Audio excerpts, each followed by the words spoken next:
La chirurgie du cancer de la tête et du cou est particulièrement délicate, tant les fonctions assurées par la sphère ORL sont essentielles. Mais les personnes opérées ne sont pas livrées à elles-mêmes après l'opération. Pour aborder ce sujet, je reçois la chirurgienne Ingrid Brosquin. Elle est chef de comité patho à l'hôpital Gustave-Roussy. Bonjour Dr Brosquin. Bonjour Céline. Quelle est la place de la chirurgie dans la prise en charge des cancers ORL ? Alors, la chirurgie, c'est un des acteurs essentiels de la prise en charge des cancers ORL ou tête et cou. D'abord parce que le chirurgien ou la chirurgienne ORL, c'est celui ou celle qui coordonne le parcours du patient.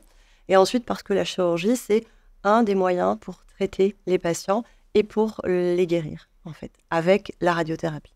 Est-ce que vous pouvez nous décrire comment se passe une opération, combien de temps ça va durer approximativement et ce à quoi le patient peut s'attendre à son réveil ? Alors, c'est très variable, en fait, d'une chirurgie à l'autre. Soit vous avez une petite lésion, une petite tumeur de la cavité buccale, de la langue, par exemple, ou des cordes vocales, et c'est une chirurgie qui va être assez rapide. Ça dure 1 heure, 2 heures, et le réveil est assez simple. On peut avoir un petit peu de douleur, un peu de difficulté pour parler, pour manger au départ, ou la voix un petit peu éraillée, et puis ça se résout assez facilement dans les suites post-opératoires.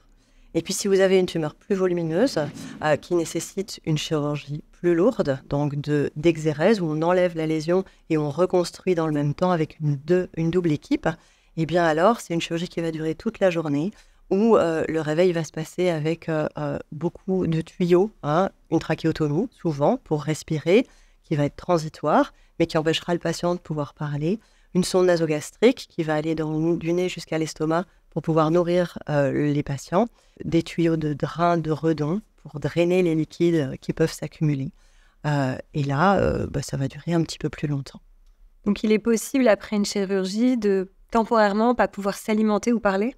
Alors, en général, on empêche les gens de manger le temps que la cicatrisation soit acquise, que ce soit au niveau de la bouche ou du pharynx, pour que les cicatrices soient étanches avant de pouvoir autoriser la réalimentation. Et pour la parole ? Et pour la parole, la plupart du temps, les patients sont capables de parler. Quand on a une trachéotomie qui est transitoire, les premiers jours, on n'est pas capable de parler parce qu'en fait, l'air, au lieu de repasser par les cordes vocales, il sort directement par le trou de la trachéotomie. Et donc, on n'est pas capable d'émettre des sons. Et puis, au bout de 2-3 jours, on change cette canule de trachéotomie pour une canule de trachéotomie avec laquelle on est capable de parler. Et puis, progressivement, on va être sevré de la canule, on va l'enlever et les patients peuvent reparler. Combien de temps le patient va rester à l'hôpital ensuite pour surveillance ? Alors, les patients restent en général entre 2 et 3 jours et 3 et 4 semaines. C'est évidemment des durées très variables puisque ça dépend vraiment de la chirurgie et de la taille de la lésion qui va être enlevée.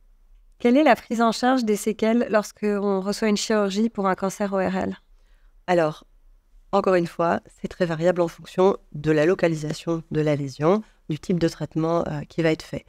Néanmoins, les patients vont souvent avoir besoin de rééducation orthophonique.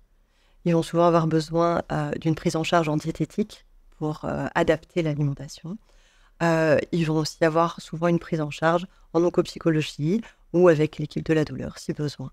Quelles sont les autres complications ou effets secondaires auxquels le patient ou la patiente peut s'attendre ?